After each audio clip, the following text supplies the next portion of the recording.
Students, कैसे हैं आप सब? आई होप सब अच्छे होंगे और अपने एग्जाम की तैयारी बहुत अच्छे से कर रहे हैं। तो आज हम स्टार्ट करने वाले हैं हमारे चैप्टर नंबर 9 के, जिसके अंदर हम डिस्कस करेंगे वो सभी कंसेप्ट जो कि हमारे सप्लाई के नेचर को डिफाइन करता है। दैट मीन्स कि ये कौन कौन सी सप्लाई मानेंगे, क्या हम इसको इंटरस्टेट मानेंगे, क्या हम इसको इंट्रास्टेट मानेंगे, या फिर हम टेरिटोरियल जो वाटर्स का जो सेक्शन है, सेक्शन नंबर 9, क्या हम उसको मानेंगे। इन सब बातों को हम डिस्कस करेंगे, ठीक है। और साथ ही साथ मैं आपको बता दें, तो जैसे कि हमने चैप्टर नंबर 1 से अभी तक जो चैप्टर नंबर 8 किया है, हमारा जो कंसेप्ट क्या रहता है कि हम प्रीवियस चैप्टर को जरूर रिकॉल करें कि आपको थोड़ा याद रहे कि हमने पीछे क्या पढ़ा है ना। तो स्टार्ट करते हैं हमारे इसी कंसेप्ट के साथ। तो बढ़ते हैं हमारे इस पेज के ऊपर। हम सबसे पहले हमने चैप्टर नंबर 1 में हमने डिस्कस किया टैक्स के स्ट्रक्चर को, कि टैक्स का स्ट्रक्चर क्या है इंडिया के अंदर। डायरेक्ट टैक्स पढ़े, इनडायरेक्ट टैक्स पढ़ा। डायरेक्ट टैक्स के अंदर हमारा इनकम टैक्स, वेल्थ आता था, प्रॉपर्टी के, ये सभी क्या आते थे, टैक्स जो कि हमारे डायरेक्ट के अंदर आते थे। और इनडायरेक्ट टैक्सेस के अंदर काफी सारे मल्टीपल टैक्सेस आते थे, जिसको रिप्लेस करके हमारा क्या हुआ, जीएसटी का ये कंसेप्ट लाया गया था। याद है ये सभी चीजें। फिर बात आ जाती है कि जो हमारा जो जीएसटी का कंसेप्ट है वो कौन कौन से मॉडल के ऊपर डिपेंड करता है। देखो, जैसे कि हमारा जो इनडायरेक्ट सिस्टम था पहले, तो सेंटर जो सेंट्रल गवर्नमेंट थी उसके पास अलग से रिवेन्यू जाता था, वो अलग तरह से टैक्सेशन स्ट्रक्चर था उनका, जैसे कि सीएसटी होता है, इंटरस्टेट ट्रांजैक्शंस के अंदर अप्लाई किया जाता है। अगर बात की जाए वेट की, तो वो किसके पास जाता था, स्टेट के पास जाता था। तो जैसे ही इन सब को, जैसे वेट यहाँ पे अप्लाई होता था और यहाँ पे सीएसटी अप्लाई होता था, क्योंकि सीएसटी कहाँ अप्लाई होता है, हमारे इंटरस्टेट सप्लाई के अंदर, राइट। और वेट कब अप्लाई होता है, जब हम क्या करते हैं, इंट्रास्टेट क्या करते हैं, सप्लाई करते हैं। देखो, ये बेसिक टर्म है जो कि हम कहीं ना कहीं पिछले चैप्टर को रिवाइज कर रहे हैं और इस चैप्टर को ये सपोर्ट करेगी आगे बढ़ने के लिए, ठीक है।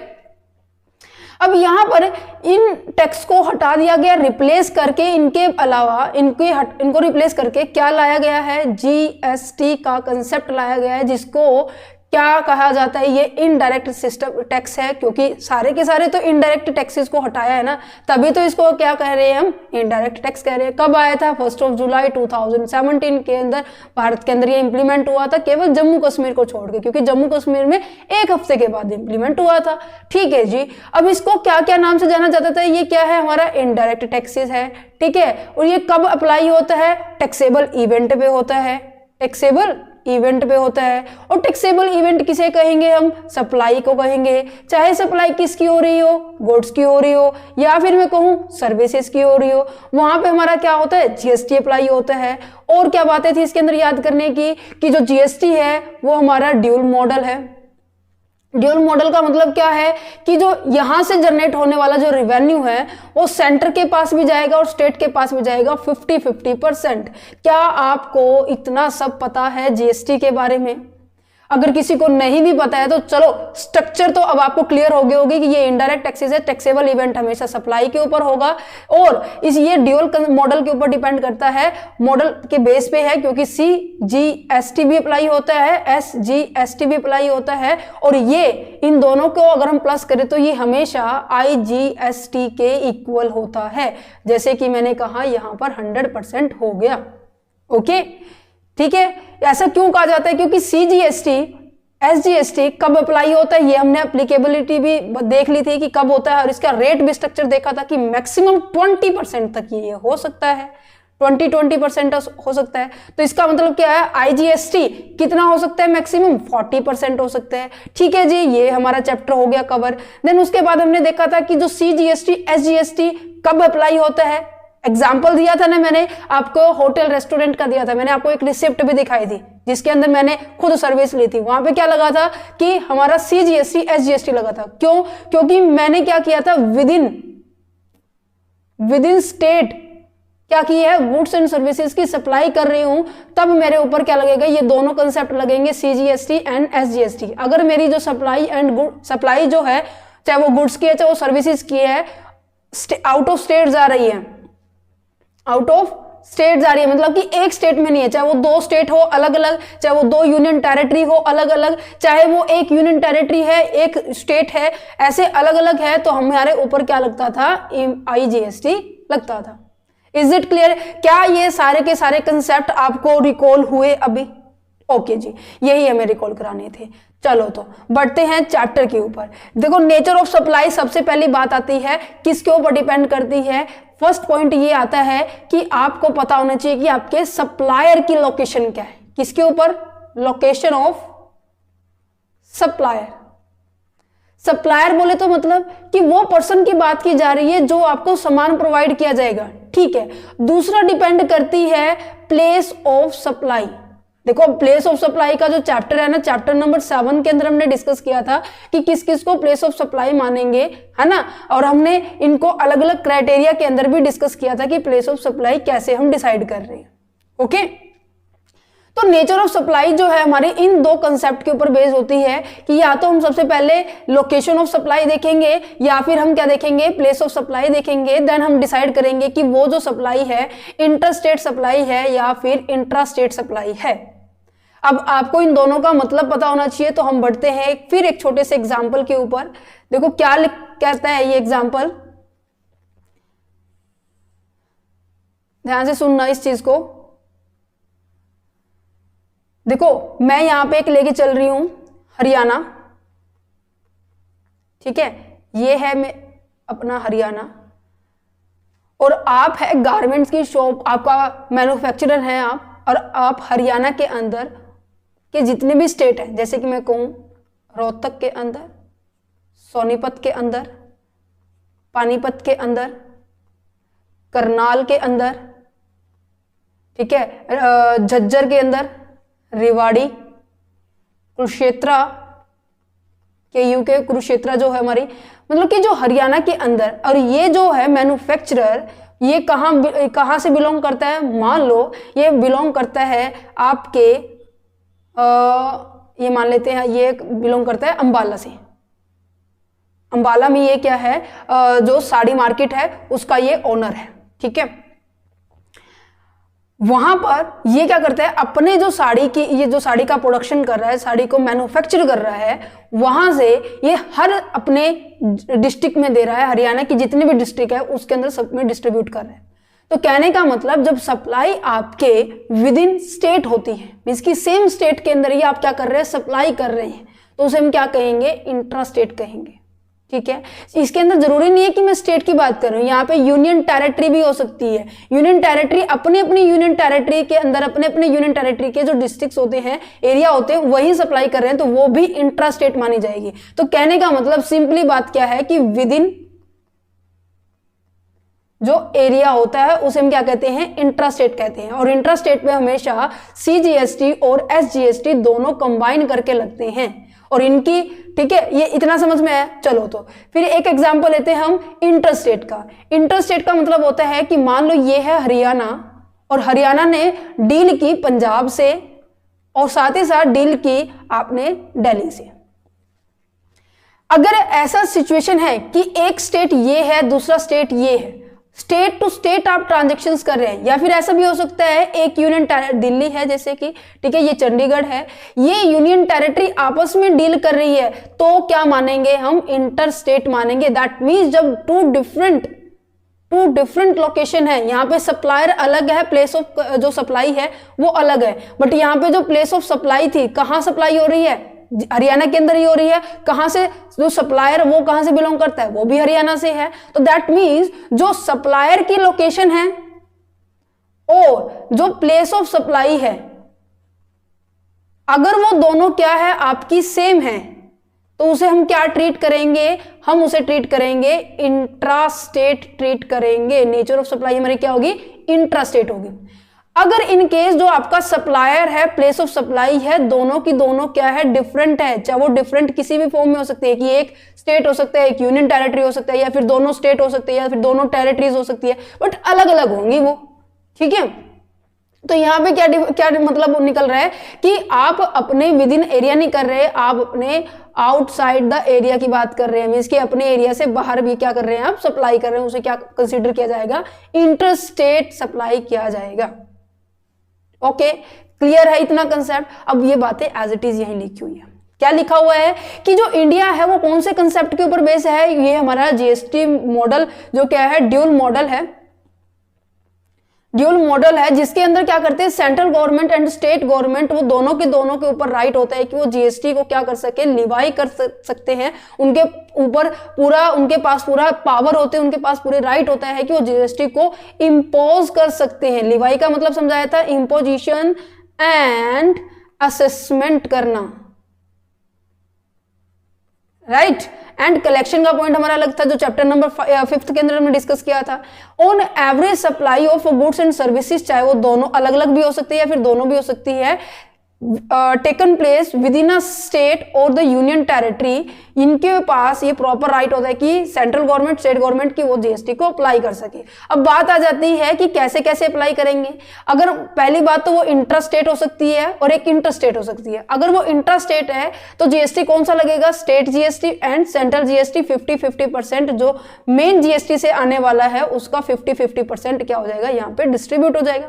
मान लो 18% किसी ने इलेक्ट्रॉनिक गुड्स को परचेज किया है तो 18% जीएसटी लगता है, तो 9% आपका एसजीएसटी, 9% आपका सीजीएसटी लगेगा। ओके, अगर इन केस ऑफ ये इंटरस्टेट ट्रांजैक्शन है, मान लो ये दिल्ली से हरियाणा की ओर जा रही है सप्लाई अपनी, ठीक है, तो इस केस में हमारा इंटरस्टेट सप्लाई हो रही है तो इंटरस्टेट जीएसटी लगेगा। इंटरस्टेट जीएसटी में कौन सा लगता है, IGST, integrated goods and service tax, और ये हमेशा इक्वल होगा सीजीएसटी और एसजीएसटी के इक्वल। अब देखो यहाँ पे 9% प्लस 9%, ये टोटल आईजीएसटी हमारा कितना हो गया, 18% हो गया।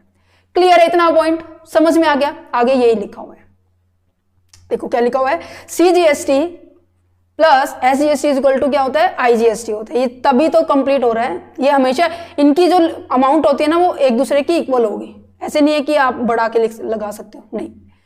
अब यहां पर देखो क्या कह रहा है कि जो नेचर ऑफ सप्लाई है ये बहुत ज्यादा इंपॉर्टेंट रोल अदा करता है। क्यों, क्योंकि एक टैक्स की रेट कितनी लगानी है ये भी डिपेंड होगा भाई, प्रोडक्ट की नेचर कैसा है ये भी डिपेंड करता है कि जो नेचर ऑफ द सप्लाई है refer to the essential character of the transaction happening between a supplier and the recipient. जो रिसिपिएंट और सप्लायर के बीच में जो ट्रांजैक्शंस हो रही है ना वो बहुत इंपॉर्टेंट रोल अदा करता है कि हमें ये डिटरमाइन करने में कि कौन सी सप्लाई हो रही है, इंटरस्टेट हो रही है, इंट्रास्टेट हो रही है। और वो सप्लाई किसके ऊपर डिपेंड करती है, सबसे पहले location of the supplier and the location of the place of supply. ये बहुत ज्यादा इंपॉर्टेंट लाइन है, इसलिए मैंने इसको ज्यादा हाईलाइट किया हुआ है। ओके, अब फटाफट पढ़ते हैं क्या लिखा हुआ है। अगर मैं बात करूं इंटरस्टेट सप्लाई की, किसकी बात की जा रही है, इंटरस्टेट सप्लाई की, तो सेक्शन 7 इसका है। इंट्रा की बात की जा रही है तो सेक्शन 8 है। अगर बात की जाए supply in the territorial water की बात की जा रही है तो यहां पर सेक्शन 9 यहां पर इसको डिस्कस करेगा। बहुत छोटा छोटा कंसेप्ट है, बिल्कुल आसान है। ये देखो, इस ग्राफ को बाद में समझेंगे, पहले हम पॉइंट्स को समझेंगे। सेक्शन 7 को बात की जा रही है, सेक्शन 7 किसका था अभी, सेक्शन 7 है आपका इंटरस्टेट सप्लाई का, ठीक है, आईजीएसटी एक्ट। अब देखो यहाँ पे ना इंटर की बात की जा रही है, ध्यान से सुनना इस बात को, यहाँ पे इंटरस्टेट की बात की जा रही है तो टैक्स कौन सा लग रहा है, आईजीएसटी। तो आईजीएसटी के एक्ट के अंदर इसको पढ़ेंगे हम। ओके, चलो सबसे पहली बात की जा रही है इंटरस्टेट सप्लाई ऑफ गुड्स की बात की जा रही है। Interstate supply of the services की भी बात की जाएगी। दोनों में सेम कंसेप्ट है, बट फर्क इतना है कि एक तरफ आप गुड्स कर रहे हैं, दूसरी तरफ आप क्या कर रहे हैं, सर्विसेज कर रहे हैं, ठीक है। बट यहाँ पे सेक्शन चेंज हो गया, सबसे पहले गुड्स की बात की जा रही है तो सेक्शन 7 सबसेक्शन 1 की बात की जा रही है। दैट मीन्स हम वहां पे ये देखेंगे कि जो लोकेशन है सप्लायर की और प्लेस ऑफ सप्लाई क्या है। अब आपको मैंने एक बात समझाई थी, आईजीएसटी का एक इवन आपको एक चार्ट से भी समझाया था मैंने इस चैप्टर के अंदर, आपको मैं शो करके, या जब हम इंपोर्ट, एक तो इंटरस्टेट के अंदर हमारे पास क्या लगता है, जल्दी बताइए, इंटरस्टेट के अंदर हमारे ऊपर क्या लगता है, आईजीएसटी भी बताया मैंने। इंपोर्ट करते हैं तो क्या लगता है, basic custom duty and IGST लगता है ना। तो कहने का मतलब पता है क्या कह रहा है, ये कह रहा है कि आप यहां हैं, मान लो आप सप्लायर हैं, ठीक है, और जो रिसीव करने वाला पर्सन है वो यहां है, इसे हम कहेंगे रिसिपिएंट, कि जहां पर फाइनली कंज्यूम होने वाली है इस गुड्स को। ठीक है, ये है आपका हरियाणा के अंदर और ये है आपका पंजाब के अंदर। ओके, अब यहां से यहां जा रहा है, क्या दोनों की स्टेट डिफरेंट है? सबसे पहला पॉइंट क्लियर है कि the supply in a different state different है। अगर मैं कहूं कि एक ये बिलोंग करता है दिल्ली से और ये बिलोंग करते हैं चंडीगढ़ से, ठीक है, सप्लायर दिल्ली है और रेसिपिएंट क्या है, चंडीगढ़, क्या ये दोनों यूनियन टेरिटरीज होगी? अगर सप्लाई हो रही है डिफरेंट यूनियन टेरिटरीज में तो भी उसे क्या मानेंगे, इंटर स्टेट सप्लाई मानेंगे। ठीक है, अगर बात की जाए एक है हमारा स्टेट के अंदर, दूसरा है हमारा यूनियन टेरिटरी के अंदर, अगर इस तरह की भी सर्विस गुड्स की ट्रांसपोर्टेशन हो रही है, ट्रांजेक्शन हो रही है, इसे भी हम IGST के अंदर कंसिडर करेंगे, इंटर स्टेट ट्रांजेक्शन मानेंगे। ओके, क्लियर है, समझ में आ गया? चलो, तो अब सबसे पहले हम ना सप्लाई पढ़ते हैं, inter state supply of the services. देखो इसमें भी यही लिखा हुआ है कि हम सप्लायर और the place of the supply को कंसीडर करेंगे। 2 डिफरेंट स्टेट हो सकते हैं, 2 डिफरेंट यूनियन टेरिटरीज हो सकती है, state and the union territories हो सकती है। ओके, उन्हें हम क्या कंसीडर करेंगे, जो कि इंटर स्टेट होगा। क्लियर है, समझ में आ गया ये पॉइंट? चलो, तो सेकंड पॉइंट पे पहुंचते क्या कहते हैं कि inter state supply of imported goods section 7 subsection 2।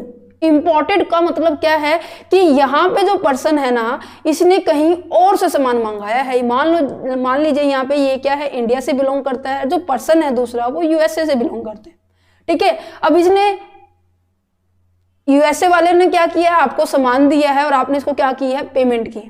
और जब भी इंपोर्ट होती है तो हम उसे क्या कंसीडर करते हैं, इंपोर्ट होती है उसे हम उसके ऊपर क्या लगाते हैं, हम IGST लगाते हैं और साथ में बेसिक कस्टम ड्यूटी लगाते हैं। राइट, याद है आपको? तो इवेंट क्या है आपका, इवेंट है बच्चे आपका इंपोर्ट, और टाइप ऑफ टैक्स क्या लगेगा, IGST लगेगा। तो नॉर्मल सी बात है ना, इसको हम क्या कंसीडर करेंगे, इंटर स्टेट ट्रांजेक्शन कंसीडर करेंगे। अब बात आ जाती है, मान लो इसने USA से तो मंगवा लिया, उस टाइम तो इंटर स्टेट ट्रांजेक्शन हमने कंसीडर कर ली। अब ये बिलोंग करता है मुंबई से भाई, ठीक है, मुंबई के अंदर ये जो सामान है USA के थ्रू आया है, हमने मंगवाया है मुंबई में ये जो सप्लायर रहता है। अब क्या ये केवल एक ही जगह यही रहेगा मुंबई में? नहीं ना, इसका भी तो मेन पर्पज होगा ना, आगे सामान को पहुंचाऊं। तो तब क्या मानेंगे, क्वेश्चन यहाँ पे अराइज ये होता है, क्या तब भी इसको इंटरस्टेट मानेंगे या फिर इंट्रास्टेट मानेंगे? तो ये एक एक्सेप्शन है सेक्शन 8 की। इवन ये इंट्रास्टेट होगा कि ये मुंबई में अगर डिस्ट्रीब्यूट करे, है तो इंट्रा, बट इसे इंट्रा नहीं मान रहे, ये इंटर मानेंगे कि जब एक बार सामान जब किसी अदर कंट्री से हम इंपोर्ट कर रहे हैं उसे हम इंटरस्टेट मानेंगे, देन फर्दर आगे भी हम क्या मानेंगे, इंटरस्टेट ही मानेंगे। ओके, क्लियर है? According to section 7 subsection 2 the supply of the goods imported into the territory of the India till they cross the custom frontier of the India it will be treated, हम तब तक इसे क्या मानेंगे, supply of goods in the courses of the interstate trade and commerce मानेंगे। Clear आ गया समझ में? ठीक है, एक्सेप्शन है, आपको याद रखनी है। इसी तरह से सप्लाई है, सर्विसेज है कि interstate supply of imported services आपने इंपोर्टेड किया। अब ये देखो, एक बार अगर USA से हमने क्या किया है, इंडिया के अंदर मंगवाई है, इंडिया के अंदर मुंबई के अंदर मंगवाई है, तो वन टाइम आप इसको क्या कर सकते हो, डील कर सकते हो, है ना? तो नॉर्मल सी बात है, इसको तो क्या मानेंगे, इंटरस्टेट मानेंगे। नेक्स्ट जाते हैं ऐसे सप्लाई जो इंटरस्टेट है, जो ऊपर एक तो पहली बात तो डिफाइन नहीं हुई है, जो सेक्शन 7 में अभी तक हमने डिस्कस नहीं की, और दूसरा वो सप्लाई जो इंट्रा नहीं है, उनको हम क्या कंसीडर करेंगे, हम इंटरस्टेट ट्रांजैक्शन कंसीडर करेंगे। समझ में आ गई? होता है ना कि अगर वो ऐसे, मतलब जैसे होता है ना कि अगर तुमने नहीं खाया तो ये तुम्हारा ही है ना? तो यहां पे क्या है कि देखो, यहां पे क्या कहते हैं कि एक सेकेंड यहां पे आ गया, supply of goods and services or both shall be treated as the supply of the goods and services or both in course of the interstate trade. कौन कौन सी है? सबसे पहली बात, the supply in India, supplier क्या है हमारा, इंडिया में है। मैं यहाँ पे बना के दिखाती हूँ क्योंकि तभी आपको समझ में आएगा, ऐसे थियोरेटिकल पॉइंट से आपको थोड़ा सा कंफ्यूजन हो सकती है। और जो रिसिपिएंट है ये है USA के अंदर। अब आपने सप्लायर इंडिया से है और जो प्लेस ऑफ कंजप्शन है वो क्या है, बाहर है। अब दोनों तो अलग अलग है ना कंट्री, तो ये भी हम क्या मानेंगे, इंटरस्टेट मानेंगे। दूसरा कि स्पेशल इकोनॉमिक जोन डेवलपर है या फिर यूनिट है, या तो उनके द्वारा सर्विस ली जा रही है या फिर वो सर्विसेज दे रहे हैं, उनको भी क्या हम कंसीडर करेंगे, इंटरस्टेट ट्रांजेक्शन कंसीडर करेंगे। दूसरा तीसरा की तीसरी पॉइंट्स की बात की जा रही है, supply not covered under the intrastate supply, ऐसी सप्लाई जो कि इंट्रास्टेट सप्लाई में कवर नहीं होती है और सेक्शन 7 के अंदर भी अभी तक हमने कवर नहीं किया, जो मैंने अभी यहाँ पे बताया, उसको भी हम क्या कंसीडर करेंगे, इंट्रास्टेट सप्लाई कंसीडर करेंगे। ओके, देखो मैं यहाँ पे और अच्छे से समझाने की पूरी कोशिश करती हूँ कि अदर इंटरस्टेट जो सप्लाई है सेक्शन 7 सब सेक्शन 5 के थ्रू, कि सप्लायर इज इन इंडिया में रहता है, प्लेस ऑफ सप्लाई क्या है, आउटसाइड है, दोनों प्लेस क्या है, अलग अलग है, तो कहीं ना कहीं ये इंटर हो गया। कोई ऐसा पॉइंट है जो स्पेशल इकोनॉमिक जोन डेवलपर है या फिर यूनिट है, या तो वो सप्लाई कर रहा है या फिर सप्लाई ले रहा है, उसे भी हम क्या कंसीडर करेंगे, इंटर ट्रांजेक्शन करेंगे। दैट मीन्स उनको अलग अलग ये मान के चलेंगे कि ये अलग स्टेट से बिलोंग करते हैं, ये अलग स्टेट से बिलोंग करते हैं। ठीक है, नेक्स्ट आ जाता है supply not covered under the an intrastate, ऐसी सप्लाई जो इंट्रास्टेट में कवर नहीं हुई है और साथ में सेक्शन 7 में भी कवर नहीं हुई है, उनको भी क्या मानेंगे हम, इंटरस्टेट ट्रांजेक्शन मानेंगे। ठीक है, अब यहाँ पे इसको पैराग्राफ को पढ़ेंगे ना तो आपको क्लियरली समझ में आ जाएगी। देखो, supply in service, supply of services where the location of supplier and the place of supply are, पहला पॉइंट ये है, सेक्शन 7 सबसेक्शन 1 को डिफाइन कर रहा है। ठीक है, जो कि गुड्स के बारे में है। ठीक है, two different state, two different union territory, a state and a union territory.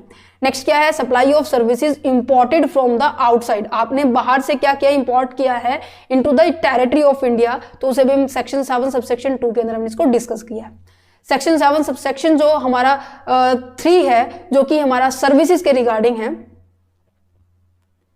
ठीक है, ओके, यहाँ पर गुड्स यहाँ पे लिखा हुआ सर्विसेज, तो ये सेक्शन 3 की बात की जा रही है। अगर सेक्शन 7(1) की बात की जाए तो यहाँ पे गुड्स हो जाएगा, बाकी same point as it is है।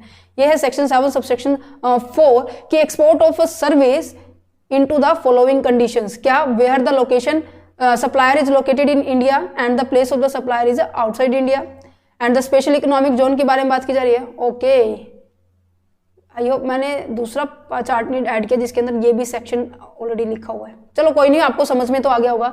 एक टूरिस्ट वाला पॉइंट है, अगर आप सप्लाई दे रहे हैं, अगर आप सर्विसेज दे रहे हैं टूरिस्ट को, तो वो भी इंटरस्टेट ट्रांजेक्शन्स मानी जाएगी अकॉर्डिंग टू सेक्शन 15। तो यहाँ पे जो एक्सेप्शन है ना, आपको 3 दी गई है। पहली एक्सेप्शन ये कि टूरिस्ट वाला पॉइंट आपको याद रखना है कि ये भी तो हो सकता है ना कि आप विद इन अ स्टेट के अंदर भी आप सर्विसेज दे रहे हो। अगर आप अपने ही लोकेशन के अंदर घूमने फिरने जा रहे हैं तो है तो आप टूरिस्ट के पॉइंट ऑफ व्यू से ट्रीट किया जाएगा ना, बट यहाँ पर हम इसको इंटरस्टेट मानेंगे। दूसरा, स्पेशल इकोनॉमिक जोन की बात की जा रही है। ठीक है, और तीसरा आपका, अगर सप्लाई आपकी, यहाँ पर मैंने आपको एक्सप्लेन की थी ना, ये वाले सप्लायर इंडिया में है, प्लेस ऑफ जो सप्लाई है आउटसाइड इंडिया है, उसको हम क्या कंसिडर करेंगे, इंटरस्टेट कंसिडर करेंगे। ओके, चलिए तो बढ़ते हैं हमारे नेक्स्ट कंसेप्ट के ऊपर, सेक्शन 8 के अंदर, जो कि डिस्कस करेगा हमारे इंट्रास्टेट सप्लाई को। इंट्रास्टेट सप्लाई का मतलब क्या है? इंट्रास्टेट सप्लाई का मतलब ये है कि आप अपने with in location, with in area के अंदर ही क्या कर रहे हो, अपनी सर्विसेज को दे रहे हो। दैट मीन्स कि जो स्टेट है वो भी सेम है, जो यूनियन टेरिटरी है वो भी सेम है। क्या लिखा हुआ है? According to section 8 subsection 1 the supply of the goods where the location of the supplier and the place of the supply of goods are in the same state and the same union territory shall be treated as the intrastate। उसे हम क्या treat करेंगे? Intrastate treat करेंगे। और इसके अंदर क्या नहीं ट्रीट करेंगे इंट्रास्टेट, जो अभी मैंने आपको समझाया है। Special economic zone developer unit वाले पर्सन को नहीं इंक्लूड करेंगे क्योंकि ये हमेशा इंटरस्टेट सप्लाई में आते हैं, इंट्रा में नहीं आते। दूसरा, अगर आपने कोई गुड्स को इंपोर्ट किया है अदर कंट्री से, है ना, और एक बार कस्टम जो इंडियन फ्रंटियर के अंदर आने के बाद हम उसके ऊपर कौन सा एक्ट के थ्रू हम कस्टम ड्यूटी लगाते हैं? 1962 के तहत हम उसके अंदर ड्यूटी लगाते हैं। ठीक है, अगर एक बार किसी कंट्री से हम सामान मंगा चुके हैं, ठीक है, और देन उसके बाद हम फर्दर अगर डिस्ट्रीब्यूट कर रहे हैं अपने ही एरिया के अंदर, तो उसे भी हम इंटरस्टेट सप्लाई मानेंगे, इंट्रा नहीं मानेंगे। मैंने आपको पहले ही बताया था कि ये थोड़ी सी एक्सेप्शन है, यहां पे मैंने आपको बताया था मुंबई इसके अंदर। ठीक है, नेक्स्ट पॉइंट क्या है जो कि हमारी इसके अंदर इंक्लूड नहीं होगी, टूरिस्ट की। रेफर टू द सेक्शन 15 के अंदर ये डिफाइन किया गया है। इसको भी हम क्या है इंट्रा स्टेट सप्लाई में कंसीडर नहीं करेंगे, इसको कंसीडर किया जाएगा हमेशा, it is consider in inter state supply. Okay, तो आप इस पिक्चर्स के थ्रू और भी क्लियर हो सकते हैं कि कौन सी आइटम्स ऐसे है, कौन सी गुड्स आपकी ऐसे है जो इंट्रा में इंक्लूड होगी, कौन सी ऐसी है जो इंट्रा में इंक्लूड नहीं होगी। इंट्रा में इंक्लूड वही होगी जो सप्लायर और जो प्लेस ऑफ सप्लाई है same state and same union territory में है, और नहीं होने वाली क्या है स्पेशल इकोनॉमिक जोन, डेवलपर और यूनिट्स जो कि सर्विसेज ले रहे हैं या फिर दे रहे हैं, उनको हम इंक्लूड नहीं करते इंट्रा के अंदर। उसको किस में इंक्लूड करते हैं? इंटर के अंदर। ओके जी, ऐसे गुड जो एक बार आपने क्या कर लिया अपने कस्टम फ्रंटियर के अंदर आ चुकी है, इंडिया के फ्रंटियर में आ चुकी है, इंपोर्ट किया सामान, देन उसको फिर आप अपने ही एरिया में डिस्ट्रीब्यूट कर रहे हैं, तो वो भी क्या नहीं होगी, इंटर स्टेट मानी जाएगी, वो इंट्रा नहीं मानी जाएगी। और एक टूरिस्ट का पॉइंट भी है, ये भी आपको याद रखना, ठीक है। सेकेंड पॉइंट आ जाता है inter state supply, inter state supply of services. Services की बात की जा रही है। सर्विसेज भी जैसे आप दे रहे हैं तो सर्विसेज कैसे होनी चाहिए आपकी? सेम लोकेशन में होनी चाहिए, सेम स्टेट में होनी चाहिए, सेम यूनियन टेरिटरीज में होनी चाहिए, वही क्या माना जाएगा? इंट्रा स्टेट सप्लाई माना जाएगी। However, the interstate supply of the services shall not include the services। कौन सी ऐसी सर्विसेज है जो इंक्लूड नहीं की जाएगी? वही सेम पॉइंट आपको, मतलब ये तो आपको पॉइंट ऐसे याद रखने, 3 पॉइंट है जो आपको याद रखने जो कि एक्सेप्शन है। ओके, समझ में आ गया? चलो तो अब बढ़ते हैं हमारे लास्ट पॉइंट के ऊपर, supply in the territorial water. देखो इस कंसेप्ट को समझने के लिए ना आपको वही 2 पॉइंट समझने होंगे कि एक तो सप्लायर की लोकेशन क्या है और एक जो प्लेस ऑफ सप्लाई है वो क्या है, ठीक है।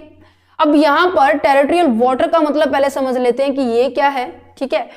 ओके, आपको ये 2 पिक्चर नजर आ रही है, टेरिटोरियल वाटर और ये जो पिक्चर नजर आ रही है ना, इसके अंदर एक शब्द आएगा कोस्टल लाइन। कोस्टल लाइन, इसको समझते हैं।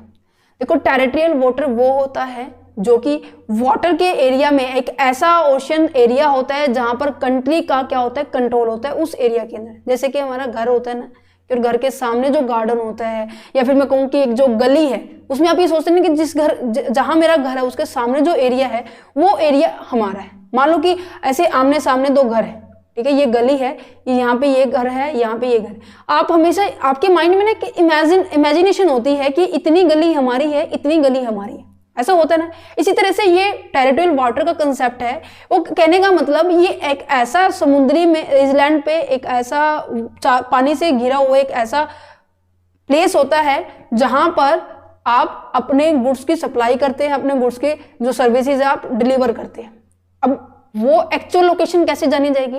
वो एक्चुअल लोकेशन ऐसे जानी जाती है कि जितना उसका नियरेस्ट कोस्टल लाइन होगा, सप्लाई पॉइंट से जितना उसका coastal near by coastal line होगा, उसे हम क्या मानेंगे? लोकेशन ऑफ सप्लायर मानेंगे, ठीक है। अब आपके दिमाग में क्वेश्चन आ रहा होगा कि कोस्टल लाइन है क्या?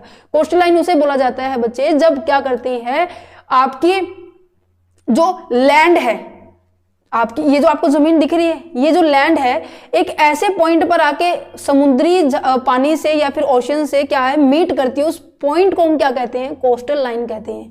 और जो भी कोस्टल लाइन आपकी इस प्लेस से नियरेस्ट होगी उसे हम क्या कहेंगे? लोकेशन ऑफ सप्लायर कहेंगे, और इसी तरह से location of place of supply कहेंगे। ओके, समझ में आ रहा है? और ये जो लोकेशन, ये जो डिस्टेंस है ना, मैक्सिमम कितनी हो सकती है? जो आपकी जो नॉर्मली आमतौर पर देखा जाता है कितनी एक्सटेंड की हुई है? अप टू द 22 किलोमीटर, जिसको हम क्या बोल सकते हैं? 12 नॉटिकल माइल्स जो है उसके अक्रॉस ये एरिया माना जाता है।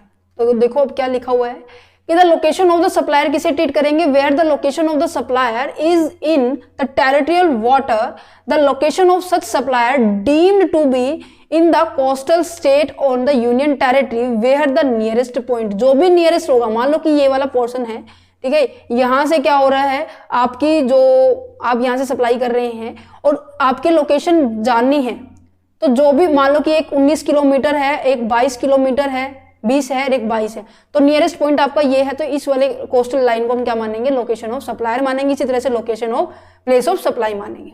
ओके, यहाँ पे भी nearest point is of appropriate base line is located, उसे हम क्या मानेंगे?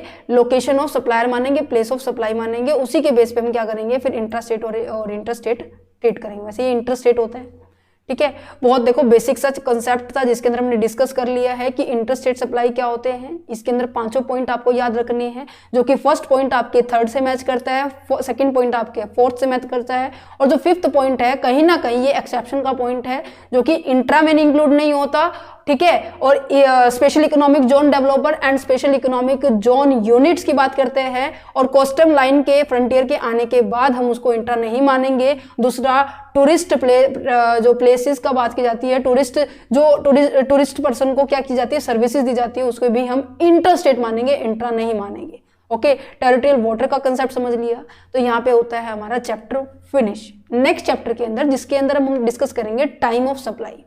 देखो प्लेस ऑफ सप्लाई हमने पढ़ लिया, अब हम पढ़ लेंगे टाइम ऑफ सप्लाई जो कि चैप्टर नंबर 10 के अंदर है, ठीक है। यस, एक और इन्फॉर्मेशन है आपके लिए स्पेशल एक चैनल ओपन किया है जहां पर डिस्कस किए जाते हैं स्पेशल क्या क्वेश्चन पेपर आपकी ही यूनिवर्सिटीज के, डिफरेंट यूनिवर्सिटीज के, वो भी डिफरेंट ईयर के। अप्रोक्स 2021 से लेकर 2023-4 तक के क्वेश्चन पेपर अपलोड हो चुके हैं। 350 से क्रॉस क्वेश्चन पेपर हमने अभी तक जो अपलोड कर दिए हैं। सो उम्मीद करूंगी कि आप इस चैनल पर विजिट करेंगे, ठीक है। और साथ ही साथ आप देख पा रहे होंगे कि क्वेश्चन पेपर चैनल पर हमारी जो जीएसटी की जो सीरीज है कंटिन्यूस चल रही है। और जैसे हमने सप्लाई चेन मैनेजमेंट के कंप्लीट चैप्टर किए थे और ऑडिटिंग के भी हमने कंप्लीट चैप्टर किए थे, इसी तरह से हम जीएसटी का भी कंप्लीट सिलेबस हम कंप्लीट करेंगे, सिलेबस पूरा करेंगे। सो इसी तरह से वीडियो को आप सपोर्ट करते रहिए। अगर वीडियो अच्छी लगी है तो प्लीज शेयर करना, ठीक है, लाइक करना। अगर नहीं आपको पसंद आई तो प्लीज कमेंट बॉक्स के अंदर जरूर सजेशन देना कि मैम आप नेक्स्ट टाइम कुछ इस तरीके से करें, क्योंकि आपके सजेशन से कहीं ना कहीं हमें कोई नया आइडिया मिलता है और कोई नए तरीके से हम समझाने की और अच्छे से कोशिश करेंगे, ठीक है। चलो जी, मिलते हैं नेक्स्ट चैप्टर के अंदर, चैप्टर नंबर 10 के अंदर। All the very best for your exam and have a nice day.